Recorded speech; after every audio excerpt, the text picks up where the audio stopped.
Have you ever wondered why the black stone installed in the Kaaba has a silver frame or sheath? Is it just for aesthetics or is there another reason? Where did the black stone come from? What places has it been to before being installed into the wall of the Kaaba? Why is it so important for Muslims? Has God taken personal responsibility to protect the black stone as he has vowed to defend the Kaaba or the Quran? We will discuss the answer to all of these questions and many more in this video, so stay tuned.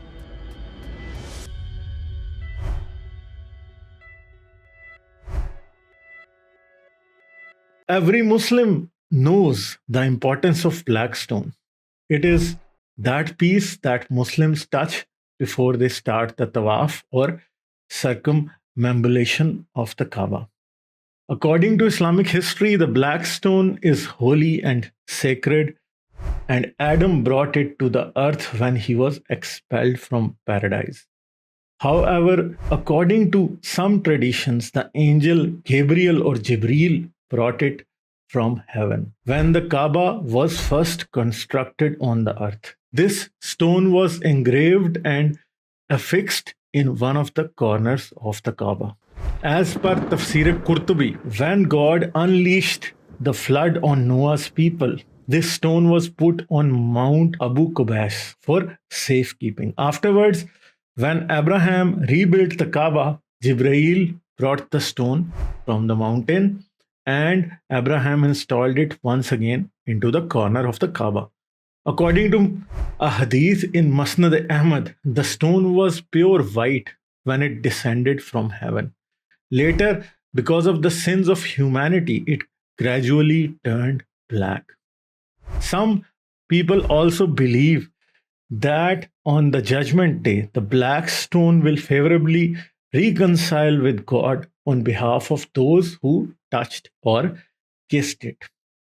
The worth and significance of this stone are evident from Ibn Majah Hadith number 2957, which equates facing this stone as facing the hand of God. But unfortunately, this holy stone has seen many setbacks and desecrations. Since the first construction of the Kaaba right until a few decades ago, before the discovery of oil in Saudi Arabia, every few years, Mecca experienced torrential rains and severe floods that used to completely inundate the Kaaba right up to the level of the black stone.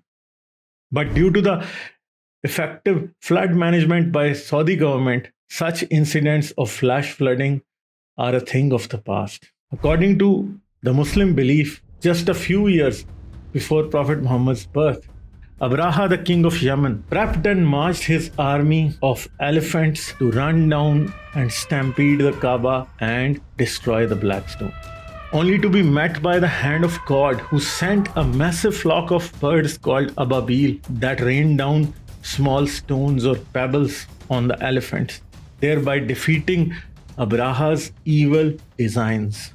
This incident is also mentioned in the Quran in Surah Fil.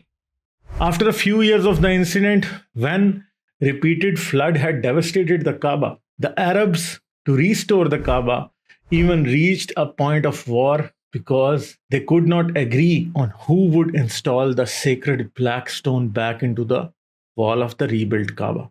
But because of Prophet Muhammad's intervention, this war was averted. Then, not even a century later, the black stone again suffered vicissitudes of misfortune. In Islamic year 73 Hijri, Hajaj ibn Yusuf, on the order of Abdul Malik ibn Marwan, attacked Mecca to teach Abdullah ibn Zubair a lesson. In order to avoid being caught in the crosshairs of conflict, the Meccans started to gather around the Kaaba, thinking the only safe place would be the house of God. The army of Hajaj ibn Yusuf used a catapult to throw heavy rocks at the Kaaba, destroying its building and setting it on fire. However, for some odd reason, God showed complete disinterest as no swarms of Ababil flocked to save the Kaaba. Abdullah ibn Zubair, along with many other innocent Meccans, was killed. But the humiliation and desecration of the holy stone from heaven did not end there. According to Islamic history, Qarmatians, a military faction of Ismaili Shias, had acquired much power during the Abbasid Caliphate. They were famous for their suicide attacks and guerrilla warfare. They would attack without warning or provocation, looting and destroying entire cities. During the times of Khalifa al-Mu'tasim, the 8th Abbasid Caliph, a famous Qarmatian named Abu Sa'd al-Janabi had installed his government in the eastern Arabian regions of Bahrain and Al-Ahsa. He was a religious extremist who believed in looting and plundering in the name of religion. He highly promoted and preached his own sect, at times forcefully too, due to which the number of Qarmatian followers vastly increased. After Abu Sa'd was killed by his slave, his son Abu Tahir al-Janabi took control of the government. During his initial years, Abu Tahir was not a religious extremist. Hence, earnings from raiding and pillaging fell sharply. But after reading extremist, indoctrinating books of his own sect, especially Kanzul Balagha al-Sabiya, which translates as the seventh treasure of rhetoric, he was convinced about the supremacy of his own sect and decided to further the religious cause of his father. Abu Tahir announced to his followers that he was going to embark on a crucial expedition, for which he told the people of Bahrain and Al-Ahsa to keep their weapons ready. The Qarmatians welcomed his announcement as they expected the spoils of war. Because of this greed, they gathered in large numbers to support Abu Tahir. This was the time of Caliph Muqtadar Billah, and the Hajj for the year 370 Hijri was to commence. Abu Tahir and his followers reached Mecca and attacked the pilgrims, who ran for their lives and locked themselves in the Kaaba. At the same time, the Meccan locals also got ready with their weapons to defend the pilgrims and the Kaaba. But Abu Tahir deceived the locals by fabricating a false story that he and his followers came to perform the Hajj. Someone attacked them and they took arms to defend themselves. He cunningly appealed to the Meccans, saying that refusing the Qarmatians to perform Hajj was against their ancestral customs and would create negative publicity for the Meccans, who were entrusted as the custodians of the Kaaba. The Meccans fell for this story, opened the doors of the Masjid al-Haram, after which the Tawaf began. When Abu Tahir saw that the pilgrims were busy with the rites of the Hajj, he ordered his companions to attack once again, sparing no one. The Qarmatians unsheathed their swords and started the massacre. Piles of dead bodies lay on top of each other. Not only were they mass murdering people, they were also mocking them. In the courtyard of the Kaaba, they kept taunting their victims with verses of the Quran, asking them, "Where is your God, who says, 'The one who entered the Kaaba is safe, and that I saved the Meccans from fear.'" During this bloodbath, they kept inquiring from the pilgrims why God wasn't saving them from the swords of the Qarmatians in his own house. They also asked the Meccans, "Where are the Ababiles? Why are they not protecting the house of Allah?" And just like that, 20,000 innocent pilgrims and locals were killed as they awaited the hand of God to intervene and save them. They plundered and looted around Mecca.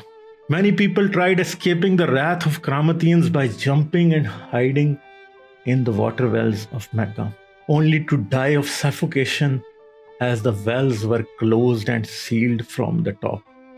Bloodied corpses were also tossed into the holy well of Zamzam. After the massacre, the Qarmatians tore and burnt Kaaba's cover, plucked the black stone, and razed the Kaaba to the ground. The Qarmatians justified their actions by taunting that if God lived in the skies, then how come he needed a house on earth? They later retreated to Bahrain along with the door of the Kaaba and the black stone. Throughout the fateful day, the people of Mecca kept looking at the heavens for some divine intervention, that somehow Allah would send Ababiles to help defend his sacred house and the people of Mecca. The swarm of Ababiles never arrived, but a flock of vultures did hover and gather around the Kaaba to scavenge and infest the dead bodies of dead pilgrims and the Meccan locals. According to the book Siyasatnama, when Abu Tahir returned to Mecca, he had his followers gather copies of the Torah, Bible, and the Quran and threw them on grounds where people used to urinate and defecate themselves. Abu Tahir said the three people responsible for the destruction of mankind are the shepherd, the healer, and the cameleer, namely Abraham, Jesus, and Muhammad. He especially vented against Prophet Muhammad, referring to him as the worst con man among these three. So the black stone that descended from heavens, that was passed down by the prophets, that was consecrated and kissed by the believers as holy, the touch of which meant that one had shaken the hand of God, was now at the disposal of Abu Tahir al-Janabi, who broke it into two pieces and affixed it on his toilet in such a way that whenever he sat to defecate or excrete, both his feet would be on top of the two pieces of this holy stone. And just like that, for 22 years, the black stone faced insult and desecration at the hands, or rather the feet of Abu Tahir every time he used the toilet. Most Islamic historians agree that at the request of the Abbasid Caliph, the Fatimid Caliph of Egypt convinced Abu Tahir to return the black stone in exchange for a huge ransom. But according to Nizamul Mulk Tusi, the ransom money was never paid because a massive army of Muslims was preparing to reacquire the black stone. Fearing an imminent attack, the Qarmatians threw the pieces of the black stone outside the great mosque of Kufa and fled. The two divided parts were joined with iron rods, after which the stone was washed and cleansed with the holy water of the Zamzam well and reinstalled into the corner of Kaaba, where the pilgrims once again kissed and touched it, thinking that they were facing the hand of God once again. Even after the episode with the Qarmatians, the black stone has been attacked several times. In the Islamic year 363 Hijri, a Roman man struck the black stone with his axe. Then in 413 Hijri, a man named Al-Hakim al-Abedi broke the black stone into pieces. The holy stone had been dismantled by then into 7 or 8 parts. A silver frame or sheath was installed around it on the wall of the Kaaba to keep these pieces intact and held together. References to all the facts and incidents mentioned in this video are in the description below. So friends, remember to like and share this video with your friends and family. Please subscribe to this channel, press the bell icon and enable all notifications that you don't miss any upcoming videos. Also support this channel on Patreon. The link to Patreon is in the description and the end screen of this video. I'll see you in the next video. Take care.